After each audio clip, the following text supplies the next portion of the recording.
Today we're diving into the world of SeenLabs. And wow, they're really shaking things up when it comes to digital signage. You sent over a ton of info on them.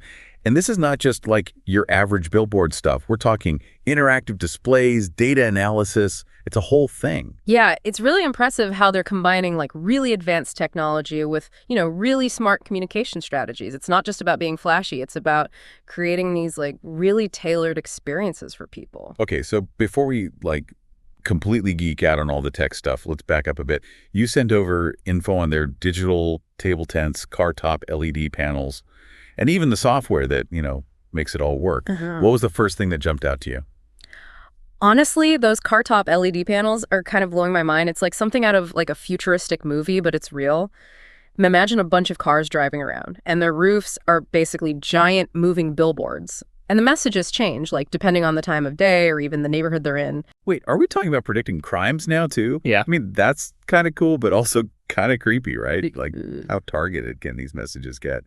But, okay, yeah, I see the Minority Report vibes, and I am here for it. It is pretty wild, right? And that's just the beginning. These things are weatherproof. The brightness adjusts automatically. It's like SeenLabs thought of everything to make these things impossible to ignore.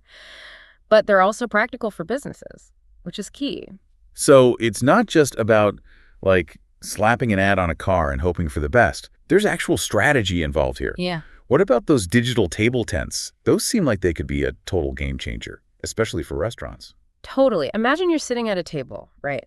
And the menu in front of you, it changes to show the daily specials or even suggests things based on what you've already ordered. It's almost like having a virtual waiter, And they can probably track, what people are clicking on the most. Talk about valuable data. They'll know exactly what's tempting people. Exactly. They have built-in video analytics that track how people are interacting with the displays. It's not just about showing information. It's about understanding how people respond to it. Whoa, video analytics. So it's not just about showing you stuff. It's about seeing how you react to it. Okay, that's next level. But what about the ethical side of all this, especially in a place like a restaurant? That could feel kind of intrusive to some people. Yeah, that's a really good point. It's this huge potential for creating these really personalized experiences, but it also makes you think about data privacy and how much information we're comfortable giving away, even if we don't realize it. Businesses have to be really careful here. Transparency is going to be super important. Transparency is key, for Yeah. sure. But before we go too far down that road, let's talk about the brains behind all this. SeenLabs software. It sounds like it's doing a lot of the heavy lifting. Oh, yeah, you could definitely say that. Their software is all cloud-based, and it's like the control center for everything.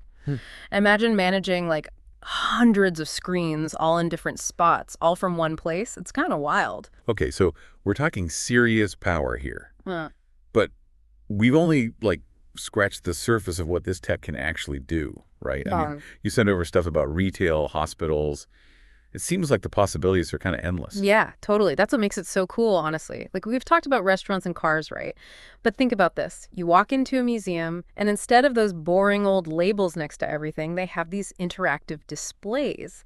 So you could walk up to a sculpture or something, and the display lights up and shows you a video about it, or a timeline of the artist's life. Ooh, okay, now that is way cooler than those little audio guides they always give you. Museums could seriously up their game. And what about hospitals? I feel like digital signage could be super helpful in those places, especially since they're so big and easy to get turned around in. Yeah, for sure. Wayfinding is a big one. Instead of trying to decipher a paper map, you could have these digital displays showing you the fastest way to get where you need to go, even if there's construction or something.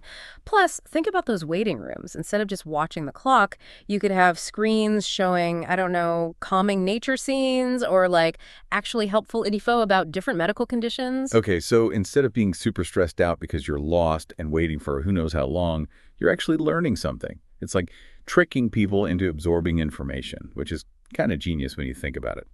And speaking of learning, schools could use this stuff everywhere. From simple announcements to those lessons that are actually fun to pay attention to, the possibilities are kind of blowing my mind right now. For real. And don't even get me started on internal communications. Businesses could use these screens to keep their employees in the loop about company news or important updates, or even just fun stuff to boost morale, like birthday shout outs or whatever. It's like having a company-wide message board. but impossible to miss. And let's be honest, nobody really reads those company-wide emails anyway, but put it on a giant screen, and suddenly everyone's paying attention. Exactly. It's just a more engaging, more effective way to communicate, no matter who you're trying to reach, really. Yeah. So, okay, we've been talking about all the good stuff, but I have to imagine there's some downsides to this tech too. Like every tool has its limits, right? Oh, absolutely. One thing that comes to mind is information overload. Like we're already bombarded with stuff all the time, right? Wow. So as these screens become more and more common, you have to wonder if it's going to be too much stimulation, you know? It's about finding that balance between like being eye-catching and informative without being overwhelming or annoying. Right, right. You don't want people to just start tuning it all out because it's too much. And what about accessibility? We've talked about all these interactive, dynamic elements, but we have to make sure these displays work for everyone, right? Not just people who are already comfortable with tech. 100%. Accessibility should be like priority number one, especially with something like this that could have such a big impact.